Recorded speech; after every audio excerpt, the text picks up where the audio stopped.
रामानुज के रूप में आए, इसीलिए इनका नाम रामानुज है। राम के अनुज हैं, छोटे भाई हैं, इसीलिए रामानुजाचार्य हैं।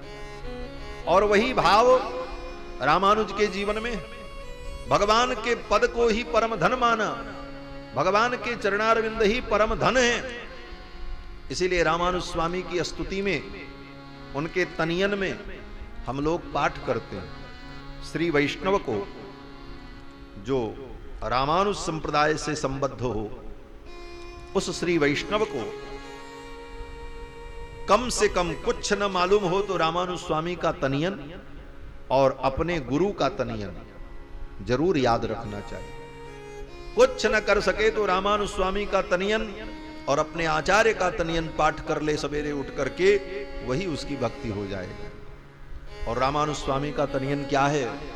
प्रतिदिन हम लोग पढ़ते हैं कि यो नित्यमच्युत पदाम्बुज युग्म रुक्म व्यामोहतस्तदितराणि तृणाय मेने अस्मद्गुरोर्भगवतोऽस्य दयैक सिन्धो रामानुजस्य चरणौ शरणं प्रपद्ये।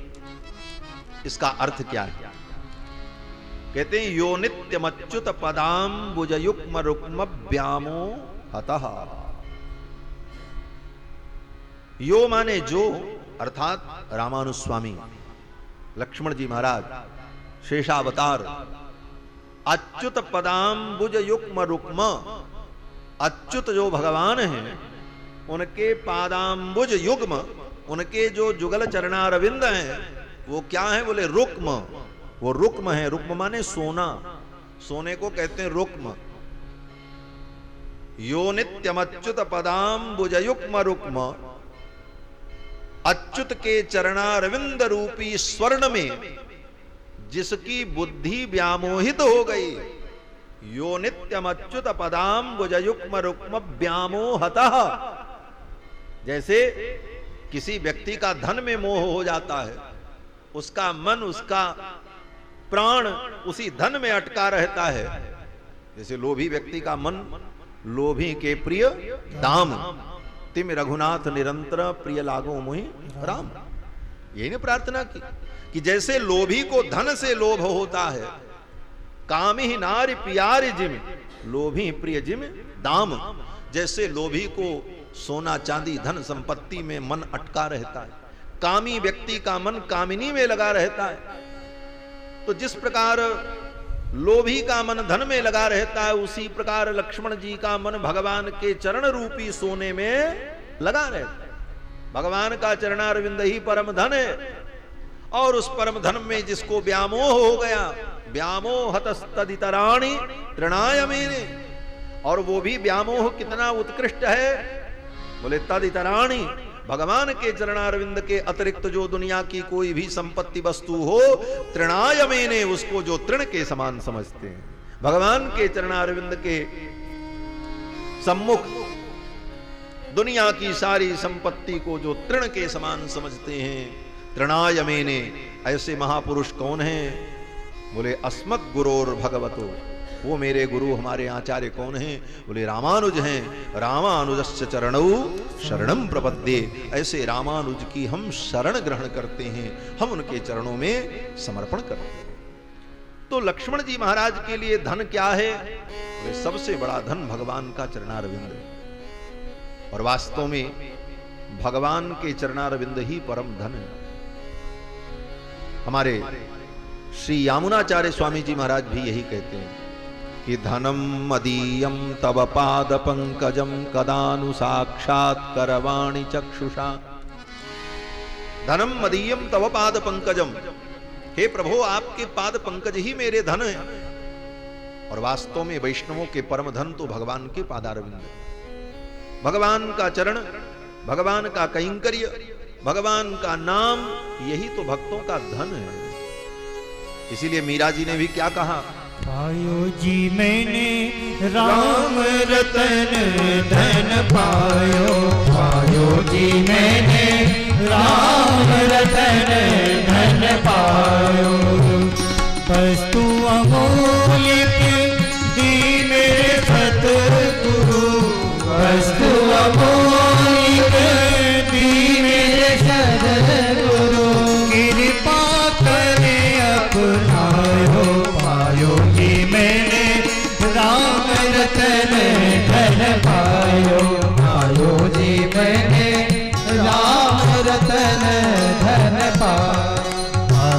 जी मैंने राम रतन धन पायो, पायो जी मैंने राम रतन धन पायो, पायो जी मैंने राम रतन धन पायो, पायो जी मैंने राम रतन धन पायो।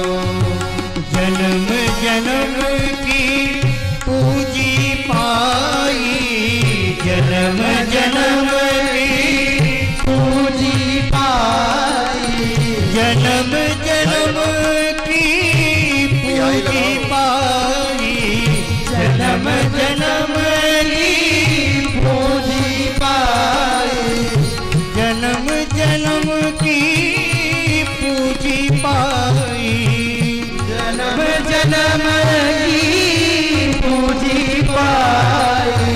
कृपा कर अपनायो, पायो जी मैंने राम रतन धन पायो, पायो जी मैंने राम रतन धन पायो। खर्चे नहीं कोई चोर न लूटे, खर्चे नहीं कोई चोर न लूटे, खर्चे नहीं कोई चोर न लूटे, खर्चे नहीं कोई चोर न लूटे। दिल दिल बढ़त समायो, पायो जी मैंने राम रतन धन पायो, पायो जी मैंने राम रतन धन पायो। सत की लाभ केवटिया सतगुरु, सत की लाभ केवटिया सद्गुरु, भव सागर तर आयो, पायो जी मैंने राम रतन धन पायो, पायो जी मैंने राम रतन धन पायो। मीरा के प्रभु गिरधर नागर, मीरा के प्रभु गिरधर नागर, गिरधर नागर, हाँ गिरधर नागर, गिरधर नागर, हाँ गिरधर नागर। मीरा के प्रभु गिरधर नागर, मीरा के प्रभु गिरधर नागर। हरस हरस जस पायो, पायो जी मैंने राम रतन धन पायो, पायो जी मैंने राम रतन धन पायो, पायो जी मैंने राम रतन धन पायो, पायो जी मैंने राम रतन धन, राम रतन धन, राम रतन धन पायो। श्री मीरा जी ने भी यही कहा कि भगवान ही परम धन है। बोले महाराज भगवान परम धन कैसे हैं? एक प्रमाण और कह करके मैं आगे बढ़ूं। भाई दुनिया में जितना भी धन है उस धन की अधिष्ठात्री दो देवियां हैं, एक श्री देवी एक भूदेवी। जितनी चल संपत्ति है, नोट, सोना, हीरा पन्ना पोखराज, ये जो चल संपत्ति है उसकी स्वामिनी श्री जी हैं। और अचल संपत्ति, बिल्डिंग, मकान, जमीन, उसकी मालकिन कौन है? बोले भूदेवी। श्री देवी भूदेवी, चल अचल दोनों लक्ष्मी, दोनों संपत्ति, और दोनों की स्वामिनी कौन है? बोले श्री देवी भूदेवी। तो श्री देवी भूदेवी जो श्री हैं, ऐसी श्री के भी श्री कौन है? बोले भगवान है। यही तो हमारे आचार्य कहते हैं कि कह स्त्री श्रियः परम सत्व समाश्रयः, कह पुंडरीक नयनः पुरुषोत्तमः, कह आलवंदार स्तोत्र में यामुनाचार्य स्वामी जी कहते हैं कह श्री श्रियः परम सत्व समाश्रयः, कह भगवान से ही प्रश्न करते हैं, प्रभु श्री का भी श्री कौन है, लक्ष्मी के भी लक्ष्मी कौन है, यही प्रश्न हुआ।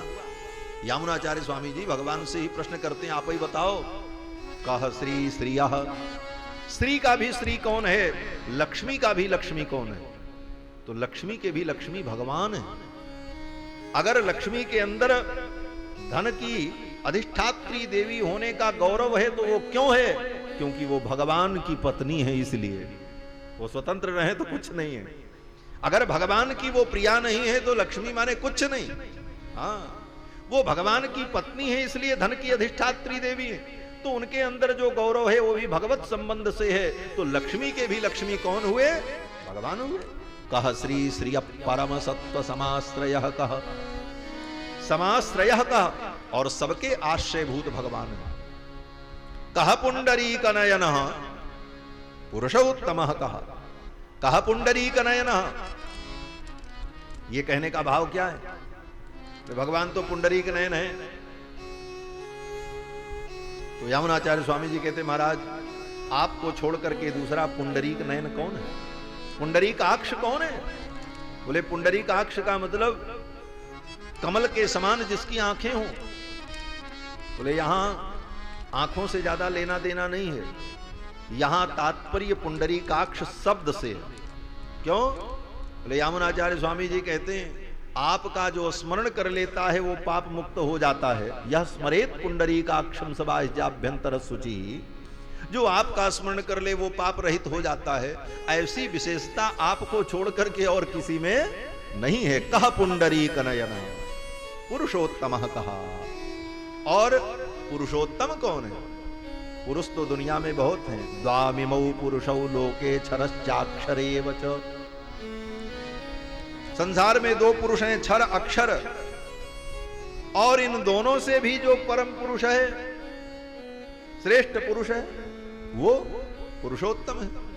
इसीलिए लोके वेदे च प्रथितः पुरुषोत्तम, इसीलिए लोक वेद में परमात्मा पुरुषोत्तम के रूप में प्रथित है, कहे जाते हैं।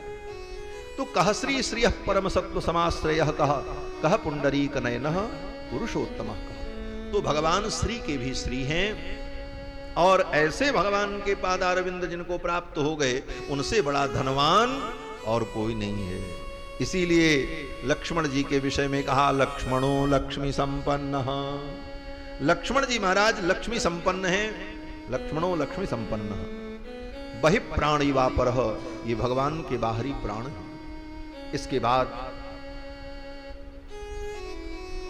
सुमित्रा जी के दूसरे पुत्र का नामकरण किया, और गुरुदेव वशिष्ठ ने कहा कि ये सुमित्रा जी के जो दूसरे पुत्र हैं, इनका नाम शत्रुघ्न होगा। सौमित्रिम लक्ष्मणमिति शत्रुघ्नमपरम तथा। जो सुमित्रा के दूसरे पुत्र हैं, इनका नाम शत्रुघ्न होगा। चक्रवर्ती जी ने पूछा, शत्रुघ्न का अर्थ क्या है? तो गुरु जी ने कहा कि जो नित्य शत्रुओं का विनाश करते हैं, उनका नाम शत्रुघ्न होगा। जाके सुमिरन ते रिपुनासा, और नाम शत्रुहन वेद प्रकाशा। जिसके सुमिरन मात्र से शत्रुओं का विनाश हो जाए, उनका नाम शत्रुघ्न होगा। शत्रुघ्नो नित्य शत्रुघ्नः नीतः प्रीति पुरस्कृतः।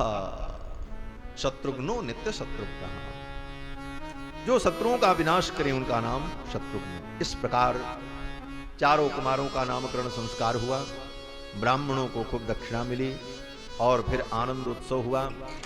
इस प्रकार धीरे धीरे समय बीतने लगा। भगवान ने अनेक प्रकार की बाल लीलाएं की। बाल चरित हरि बहुविधि कीना। हरि बहुविधि कीना, बाल चरित हरि बहुविधि कीना। अति आनंद दासन कहीना, अति आनंद दासन कहीना। बाल चरित हरि बहुविधि कीना, बाल चरित हरि बहुविधि कीना। बाल चरित हरि बहु। भगवान श्री राम ने भी अनेक बाल चरित्र किए। वृंदावन के ठाकुर बहुत बाल लीला करते हैं, कन्हैया कृष्ण। ब्रजवासी कहते हैं हमारे कन्हैया ने जितनी बाल लीला की इतनी राम जी ने बाल लीला नहीं। राम जी की बाल लीला का कोई वर्णन नहीं है। गोस्वामी तुलसीदास जी ने तो कुछ बाल लीला वर्णन भी किया, एक दो चरित्र, और फिर आगे कह दिया कि बाल चरित हरि बहुविधि की ना। लेकिन महर्षि वाल्मीकि ने तो एक भी बाल चरित्र का वर्णन नहीं किया, एक भी बाल चरित्र। सीधे नामकरण का वर्णन करते हैं, और चारों भाइयों का जब नामकरण हो गया तो सब बड़े हो गए, और बस अगले ही श्लोक में उन्होंने वर्णन कर दिया कि उनका यज्ञोपवीत हो गया। सर्वे वेद विदस्सूरा सर्वे लोक हिते रताः, और सब पढ़ लिख करके योग्य हो गए, विद्वान हो गए। बस 2 ही श्लोक में सब खत्म। बाल लीला वर्णन ही नहीं किया महर्षि वाल्मीकि। लेकिन गोस्वामी जी महाराज थोड़ा वर्णन करते हैं, बाल चरित हरि बहुविधि कीन्हा। लेकिन राम जी का बाल चरित्र भी बड़ा अद्भुत और बहुत विस्तृत है। सब ग्रंथों से राम जी के बाल चरित्र का अगर संग्रह किया जाए तो राम जी का बाल चरित्र भी बहुत विस्तृत है। रुद्रयामल में, अयोध्या महात्म्य में, श्रीमद् रामचरितमानस में, गीतावली में, और भी जो अन्य आचार्यों के ग्रंथ हैं उन ग्रंथों में राम जी के जो बाल चरित्र का वर्णन है, उन सब बाल चरित्र को समाहित किया जाए तो राम जी का बाल चरित्र भी बहुत विस्तृत है। और हमारे पूज्य स्वामी जी महाराज अनंतश्री विभूषित वैकुंठवासी श्री स्वामी जी महाराज, अयोध्यानाथ मंदिर के पूज्य स्वामी जी महाराज, वो जब राम कथा का वर्णन करते थे हम लोगों ने सुना है। ये माधव स्वामी जी भी साथ में रहते थे हम लोग बचपन में। 9 दिन की राम कथा, जिसमें 4 दिन तो 5 दिन बाल लीला ही सुनाते थे। एक से एक अद्भुत बाल चरित्र राम। और भगवान बाल लीला से सबको आनंदित करते हैं। श्री गोस्वामी जी महाराज एक बाल चरित्र का वर्णन करते हैं कि एक दिन भगवान पालना में लेटे थे और अचानक चारों कुमार रोने लगे। एक ही पालना में चारों कुमारों को लिटाया और चारों कुमार रोने लगे। गुरुदेव वशिष्ठ आए, क्या हुआ? बोले कुछ झाड़ करो, फूंक करो। वशिष्ठ जी ने झाड़ फूंक किया, मंत्र पढ़ा, नरसिम्ह मंत्र पढ़ करके झाड़ा। उग्रम वीरम महाविष्णुम ज्वलंतम सर्वतोमुखम। लेकिन फिर भी रोना बंद नहीं हुआ, फिर भी रोना बंद नहीं हुआ। तो गुरुदेव वशिष्ठ ने ध्यान से देखा और समाधि के द्वारा अनुभव किया। ओ गुरुदेव ने कहा, राजन, ये चारों कुमार परस्पर बहुत प्रेम करते हैं और आपने इन चारों कुमारों को अलग अलग पालना में लिटाया, इसीलिए रो रहे हैं। सबको एक पालना में लिटा दो, इनका रोना बंद हो जाए। गुरुदेव के कहने पर चारों कुमारों को एक ही पालना में लिटा दिया गया। एक ही पालना में जब लिटाया तो राम जी का रोना बंद हो गया, भरत जी का भी रोना बंद हो गया, शत्रुघ्न जी का भी रोना बंद हो गया। लेकिन लक्ष्मण जी रोते जा रहे हैं। मैया कौशल्या ने कहा, गुरुदेव, सब बालक चुप हो गए और लक्ष्मण अभी भी रो रहा है, क्या बात है? तो गुरुदेव वशिष्ठ ने कहा, ये अपने बड़े भाई रघुनंदन राम के चरणों का सेवक है ना, लक्षण धाम राम प्रिय। इसको राम जी के बगल से उठाकर राम जी के चरणों के पास लिटा दो तो इसका रोना बंद हो जाएगा, क्योंकि ये राम जी के चरण का सेवक है, चरण सेवक बनेगा। और ज्यों ही मां कौशल्या ने लक्ष्मण जी को राम जी के बगल से उठाकर राम जी के चरणों के पास उसी पालना में लिटा दिया, तो लक्ष्मण जी महाराज ने धीरे से राम जी के चरण के अंगूठे को अपने मुंह में ले लिया और चरण का अंगूठा पीने लगे। महाराज चरणामृत का पान करने लगे और उनका रोना बंद हो गया। इस रहस्य को बताते हुए गोस्वामी जी महाराज कहते हैं, बारहिते निज हित पति जाए, बारहिते निज लक्ष्मण राम चरण रति मानी, लक्ष्मण राम चरण रति मानी, लक्ष्मण राम चरण रति मानी, लक्ष्मण राम चरण रति मानी, पारते निज हित पति जानी, पारते निज हित पति जानी, पारते श्री गोस्वामी जी महाराज कहते हैं कि 12 ते निज हित पति जाने, बचपन से ही, छोटी अवस्था से ही निज हित पति जानी।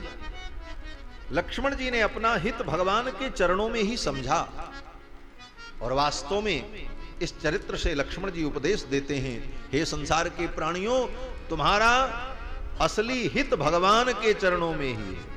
भगवान के चरणों को छोड़कर कहीं भी जाओगे तो तुम्हारा हित नहीं होगा और हुआ भी नहीं। कितना भी ज्ञान विज्ञान हो, योग्यता हो, लेकिन भगवान के चरणों से विमुख होने पर सुख की उपलब्धि नहीं हो सकती। उदाहरण गोस्वामी तुलसीदास जी देते हैं विनय पत्रिका में। आकाश में सूर्य भगवान चमकते हैं और सूर्य के प्रकाश से पृथ्वी प्रकाशित होती है। कितना प्रकाश है सूर्य में, कितना तेज है, लेकिन इतना सब कुछ होने के बाद सूर्य भगवान की दुर्दशा क्या है? बोले रात दिन उनको चलना पड़ता है, कभी शांति नहीं मिलती। उसके बाद स्थिति ये होती है कि अमावस्या के दिन जब सूर्य ग्रहण पड़ता है तो राहु जैसे दैत्य सूर्य को त्रास देते हैं। ये क्यों हुआ? चंद्रमा को देखो, चंद्रमा कितना शीतल है, अपनी किरणों से पृथ्वी को आह्लादित करता है, लेकिन चंद्रमा को भी घटना पड़ता है। राहु केतु जैसे असुर चंद्रमा को अपना ग्रास बनाते हैं। गोस्वामी जी महाराज कहते हैं ये सब क्यों हुआ? बोले ये भगवान से अलग हो गए। सूर्य कौन है? बोले भगवान का नेत्र। चंद्रमा बोले भगवान का मन। ये भगवान से अलग हुए और परिणाम क्या हुआ? गोस्वामी जी कहते हैं कि बिछुड़े शशि रवि मन नयनन ते गगन गमन गति तेरो। ये भगवान के मन और नेत्र से अलग हुए, उसका परिणाम बोले आज भी इनको संसार में चक्कर काटना पड़ता है। और उसके बाद बोले तह रिपु राहु बड़ेरो, और वहां पर राहु केतु जैसे शत्रु इनको पीड़ा देते हैं। तीसरा उदाहरण देते हुए गोस्वामी जी कहते हैं कि गंगा को देखो, गंगा त्रैलोक्य पावनी, गंगा त्रिलोकी को पवित्र करने वाली है। गंगा की बड़ी महिमा है, लेकिन वो गंगा भगवान के चरणों से अलग हो गई। उसका परिणाम क्या हुआ? बोले भगवान के चरणों से अलग होने का परिणाम ये हुआ कि आज भी उनका बहना बंद नहीं हुआ। श्री गोस्वामी जी महाराज कहते हैं कि यद्यपि अति पुनीत सुर सरिता तिहु पुर सुजस घनेरो। यद्यपि गंगा जी परम पवित्र हैं, यहां गंगा की निंदा नहीं है, लेकिन उससे रहस्य जो निकल रहा है वो समझने की बात। गोस्वामी जी महाराज कहते हैं कि यद्यपि अति पुनीत सुर सरिता तिहु पुर सुजस घनेरो, लेकिन भगवान के चरणों से अलग होने का परिणाम क्या हुआ? बोले आज भी उनका बहना बंद नहीं हुआ। ताही बहिबो केरो, आज भी उनका बहना बंद नहीं हुआ, उनका बहना लगा है, बह रही है, नीचे की ओर जा रही है। अर्थात भगवान के चरणों से विमुख होकर जीव को कभी शांति और सुख की प्राप्ति नहीं हो सकती। इसलिए करें क्या? बोले भगवान के चरणों से विमुख मत हो, संसार से विमुख हो। बोले कैसे? बोले 36 और 33 का हिसाब बनाओ है? कहते हैं ना 36 का आंकड़ा और 33 का आंकड़ा। गोस्वामी जी महाराज कहते हैं कि जग से रहो 36 होए, जग से रहो 36 होए। 36 माने 3 लिखा जाता है, फिर उसके बाद 6 लिखा जाता है। 3 की पीठ इधर और 6 की पीठ इधर, अर्थात 3 क्या है बोले संसार, और 6 कौन है बोले तुम है? तो संसार को पीठ दिखा दो, जग से रहो क्षति सो होए, और राम चरण 6 3, और राम जी के चरणों के इस साथ स्थिति क्या हो बोले 6 3 अर्थात 63 में 3 और 6 का मुंह आमने सामने होता है। 3 भगवान का चरण और 6 बोले जीव भगवान के चरण के उन्मुख हो, यही सुख का साधन है। जग से रहो क्षति सो होए, राम चरण 6 3। लक्ष्मण जी महाराज यही उपदेश देते हैं, 12 ते निज हित पति जानी, लक्ष्मण राम चरण रति मानी। भगवान की इन बाल लीलाओं को देखने के लिए भगवान शंकर अपने शिष्य कागभुसुंडी को लेकर के अयोध्या में आते हैं। ये कथा भगवान शंकर भगवती पार्वती को सुना रहे थे। सुनाते सुनाते भगवान शंकर ने कहा, देवी एक रहस्य तो आपको बताया ही नहीं मैंने। बोले क्या रहस्य? बोले एक बात मैंने छिपा ली आपसे, लेकिन अब मैं बता देता हूं। बोले बता दो महाराज। तो भोले बाबा ने कहा कि अब मैं अपनी चोरी बताने जा रहा हूं। और एक कहूँ निज चोरी, और एक कहूँ निज चोरी, सुनु गिरजा अति दृढ़ मति तोरी, सुन गिरजा अति दृढ़ मति तोरी। कागभुसुंडी संग हम दो, कागभुसुंडी संग हम दो, मनुज रूप जाने नहीं को, मनुज रूप जाने नहीं को। परमानंद प्रेम रस भूले, परमानंद प्रेम सुख भूले, बीतिन फिरई मगन मन भूले, बीतिन फिरई मगन मन भूले। यह शुभ चरित जान पे सोई, यह शुभ चरित जान पे सोई। कृपा राम के जा पर होई, कृपा राम के जा पर होई। और हूँ एक कहूँ निज चोरी, और एक कहूँ निज चोरी, कहूँ निज चोरी, कहूँ निज चोरी। भगवान शंकर कहते हैं, देवी मैं अपनी एक चोरी बता रहा हूं। बोले महाराज आप भी चोरी करते हो? तो भोले बाबा ने कहा कोई ऐसी वैसी चोरी नहीं, कोई बात किसी से छिपा ली जाए तो उसको भी चोरी ही कहते हैं। जैसे कोई बात आप किसी को न बताओ तो आपने चोरी किया, उस बात को छिपाया। भोले बाबा कहते मैंने भी एक बात छिपा रखी थी, लेकिन अब मैं बता देता हूं। बोले क्या? भोले बाबा कहते हैं जब भगवान बाल रूप में अयोध्या में लीला कर रहे थे तो मैं भी अयोध्या में जाता, और अकेले नहीं, अपने शिष्य कागभुसुंडी को लेकर, और आकर के भोले बाबा अयोध्या की गलियों में घूमते। कभी ज्योतिषी बनकर के आवे, कभी मदारी बनकर के आ जाएं, कभी जोगी बनकर के आ जाएं, और भगवान के बाल रूप को देखकर, भगवान की बाल लीला को देख करके आनंदित होते महाराज। एक दिन भोले बाबा जोगी बन करके आ गए महाराज। आज अयोध्या की गलियों में, आज अयोध्या की गलियों में घूमे जोगी मतवाला, अलग निरंजन खड़ा पुकारे, देखूंगा दशरथ लाला, देखूंगा दशरथ लाला।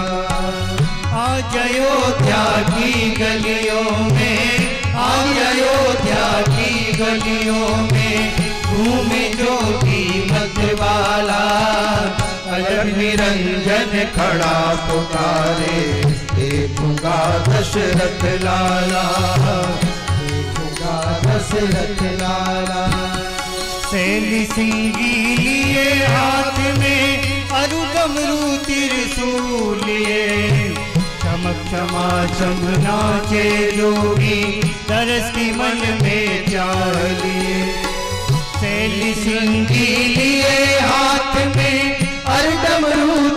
त्रिशूलिए चमक क्षमा छम नाचे योगी दरस की मन में आस लिए पग में घुंघरू छम छम बाजे पग में घुंघरू छम छम बाजे कर में जपते हैं माला अलग निरंजन खड़ा पुकारे देखूंगा दशरथ लाला देखूंगा दशरथ लाला आज अयोध्या की गलियों में आज अयोध्या की गलियों में घूमे जोगी मत वाला अलग निरंजन खड़ा पुकारे देखूंगा दशरथ लाला देखूंगा दशरथ लाला अंग भभूति रमावे जोगी पाखंबर कट में सोहे जटाजूट में गंग विराजे भक्ति जनों के मन मोहे भभूति रमाए जोगी पागंबर कट में सोए जटाजूट में गंग विराजे भक्ति जनों के मन मोहे मस्तक पर है चंद्र विराजे मस्तक पर है चंद्र विराजे गले में सर्पण की माला अलग निरंजन खड़ा पुकारे देखूंगा दशरथ लाला देखूंगा दशरथ लाला आज अयोध्या की गलियों में आज अयोध्या की गलियों में घूमे योगी मत वाला अलग निरंजन खड़ा पुकारे देखूंगा दशरथ लाला देखूंगा दशरथ लाला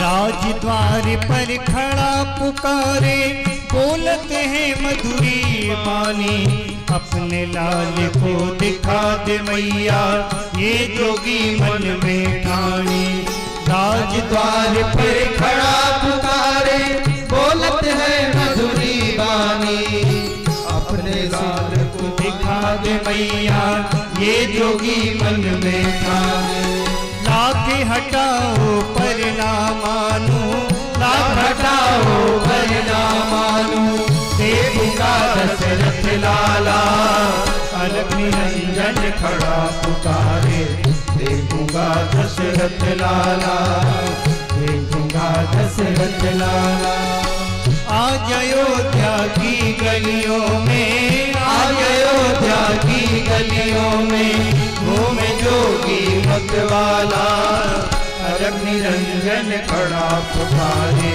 देखूंगा दशरथ लाला देखूंगा दशरथ लाला मात कुशिया द्वार पे आई अपने सुत को गोद लिए अति विभोर हो तब जोगी ने बाल रूप के दर्श किए मात कुशिया द्वार पे आई अपने सुत को गोद लिए देखूंगा दशरथ लाला देखूंगा दशरथ लाला देखूंगा दशरथ लाला भगवान शिव भगवान की बाल लीला देखने के लिए कभी जोगी बन करके आते कभी ज्योतिषी बन करके आते एक बार ज्योतिषी बन करके आ गए गोस्वामी तुलसीदास जी महाराज वर्णन करते हैं कि ज्योतिषी बन करके जब भोले बाबा आए तो सोचने लगे महल में मैं कैसे जाऊं भीतर तो मुझे कोई जाने देगा नहीं और बिना भीतर गए लाला का दर्शन नहीं होगा तो कुछ ऐसा जंतर मंतर करूं कि मुझे भीतर बुलाया जाए तो मैं जाऊं तो ज्योतिषी बन गए महाराज भोले बाबा और ज्योतिषी बन करके सबका हाथ देखने लगे श्री गोस्वामी जी कहते हैं कि अवध आजु आगमी एक आयो आज अयोध्या में एक आगमी आए हैं, एक ज्योतिषी आए हैं, और उनकी विशेषता क्या है? बोले करतल निरखी कहत सब गुणगन बहुतन परिचो पायो। सबका हाथ देख करके सब बता रहे हैं। और भोले बाबा जब हाथ देखें, शंकर भगवान कुछ भी हो महादेव है, देवाधिदेव है, प्रलयंकर हैं, भूत भविष्य वर्तमान को जानते, हाथ देख करके सब बता दें, भूत भविष्य वर्तमान तुरंत लो खटाखट। अब तो महाराज पूरी अयोध्या में चर्चा होने लगी, गली गली में चर्चा हो गई। एक ज्योतिषी आए हैं और जिसका हाथ देखते हैं भूत भविष्य वर्तमान सब बता देते। अवध आजु आगमी एक आयो और करतल निरखी कहत सब गुणगन बहुतन परिचो पायो। ये समाचार महल के अंदर पहुंचा। मां कौशल्या ने सुना, अरे ऐसे ज्योतिषी आए, तो ऐसे ज्योतिषी को बुलाया जाए। ज्योतिषी जी को बुलाया गया महाराज। भोले बाबा को बुलाया गया महल के अंदर। मां कौशल्या ने दासी को भेजा, बोले जाओ ज्योतिषी जी को बुला के ले आओ। महारानी की आज्ञा हो गई तो कौन रोकेगा। सब सेवक हट गए। भोले बाबा पहुंचे भीतर। मैया कौशल्या ने सुंदर आसन दिया, भूषण बसन पहिरायो, सुंदर वस्त्र दिया, पीतांबर दिया, भोजन कराया, विविध व्यंजन भोजन कराया, दक्षिणा दी। और मैया ने कहा, बाबा हमने सुना है आप बहुत बड़े ज्योतिषी हो, तो आप कुछ भूत भविष्य बताओ। तो भोले बाबा ने कहा, आपका भूत भविष्य? मैया ने कहा, हमारा भूत भविष्य क्या जानना, हम तो अपने लाला का भूत भविष्य जानना चाहते हैं। और भूत क्या जानना है, भविष्य ही जानना है। माताओं को अपनी चिंता नहीं होती, अपने बालकों की ही चिंता होती। मैया कौशल्या ने कहा, मेरे लाला का हाथ देख करके बताओ कि इसका भविष्य कैसा होगा। और सब भविष्य तो मुझे भी पता है, कुछ भी हो मैया है। मैया ने कहा, मैं जानती हूं राजकुमार है, बड़ा होगा, राजा बनेगा, अद्भुत ऐश्वर्य है, बस एक बात मैं जानना चाहती हूं, मेरे छोरे का ब्याह कब होगा। मां के लिए इससे बड़ी बात और क्या होता। मां के जीवन की सबसे बड़ी खुशी मेरे बेटे का ब्याह हो, बस। मैया ने कहा, बाकी तो सब मुझे ही पता है, ये चक्रवर्ती सम्राट का पुत्र है और अयोध्या का साम्राज्य इसी का है, वैभव की कोई कमी नहीं है, सब कुछ है, बस यही मैं जानना चाहती हूं, मेरे छोरे का ब्याह कब होगा, कब बहू आएगी।